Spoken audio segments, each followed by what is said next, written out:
అక్రమ ఇసుక రవాణాకు అడ్డాగా మారుతున్న కాటారం మండలం ఈరోజు మంత్రి దుద్దిల్ల శ్రీధర్ బాబు సొంత మండలంలో అధికార పార్టీ నాయకుల అండదండలతోటి మరి ఎక్కడ పడితే అక్కడ ఇసుకను ట్రాక్టర్ల ద్వారా డంపు చేయించి మరి ప్రభుత్వ ఆదాయానికి గండిపడేలాగా మరి ఇక్కడి నుండి మళ్ళీ లారీలతో లోడ్లు తీసుకుపోయి హైదరాబాద్ హన్మకొండ కేంద్రాల్లో మరి అక్రమార్కులు విక్రయిస్తున్నారు. మరి ఈరోజు చూసుకున్నట్టయితే ఈ కాటారం మండలంలో 18 నెలలుగా మంత్రి శ్రీధర్ బాబు గారు చేసిన అభివృద్ధి ఏమైతే ఉంది అని అంటే మరి గోదావరి పక్క పొంటి ఇసుక క్వారీలు ఊర్లలోకి వచ్చినాయనే విషయాన్ని మేము గుర్తు చేస్తున్నాం. ఎందుకంటే చూస్తే అర్థమవుతుంది, ఇది గోపాలపూర్ రోడ్ దగ్గర ఈరోజు ఈ ట్రాక్టర్ల ద్వారా డంపు చేసి ఎంత ఇసుకను అక్రమార్కులు ఇసుకను ఇట్లా డంపు చేసి తీసుకొని పోయి మళ్ళీ అమ్ముకునే ప్రయత్నం చేస్తున్నారు. మరి దీని విషయమై ఇప్పటి వరకు కొన్ని పత్రికలలో కూడా రావడం జరిగింది, పత్రికా సమూహంగా కూడా కొందరు విలేకరులు రాయడం జరిగింది. అయినా ఇప్పటికి అధికారులు స్పందిస్తలేరంటే మరి అధికార పార్టీ ఆదేశాలతోటి ఇదంతా జరుగుతుందా?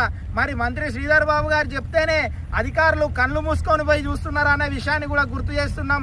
ఇప్పటికైనా ప్రభుత్వ ఆదాయాన్ని గండి కొట్టేలా వ్యవహరిస్తున్న అక్రమార్కులపైన చర్యలు తీసుకొని ఏదైతే ఈ ఇసుక సంపద ఉన్నదో దీన్ని కాపాడాలని బీఆర్ఎస్ పార్టీ పక్షాన కోరుకుంటున్నాం.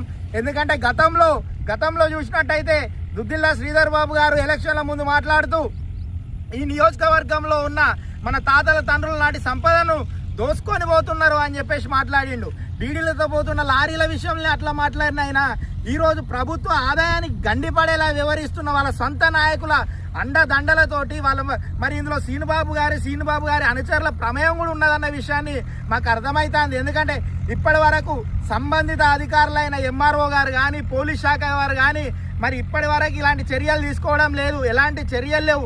ఈడ గోపాలపూర్ దగ్గర చూసుకున్నట్టయినా ఆడ మనకు ఎక్కడ శంకరాంపల్లె దగ్గర కూడా డంపులు చేసి ప్రతి ఊర్లో క్వారీలను తీసుకొచ్చిండ్రు, ఇసుక క్వారీలను తీసుకొచ్చి పెట్టిండ్రు. ఇసుక క్వారీలలాగా అనిపిస్తున్నాయి మనకు ఊర్ల పక్కల పొంటి రోడ్ల పక్కల పొంటి చూసుకుంటే. ఈ ఇసుకను క్వారీలలో కూడా ఇంత తీసుకుంటుందో ఉండదో అనే విధంగా ఈరోజు ఈ ఇసుక ఆక్రమణ అనేది జరుగుతుంది అన్న విషయాన్ని గుర్తు చేస్తూ ఇప్పటికైనా ప్రభుత్వ పెద్దలు కానీ అధికారులు కానీ స్పందించి దీనిపైన చర్యలు తీసుకొని వీటికి పాల్పడుతున్న వ్యక్తుల మీద, అక్రమ ఇసుక రవాణాకు పాల్పడుతున్న వ్యక్తుల మీద కఠిన చర్యలు తీసుకోవాలని బీఆర్ఎస్ పార్టీ పక్షాన డిమాండ్ చేస్తున్నాం.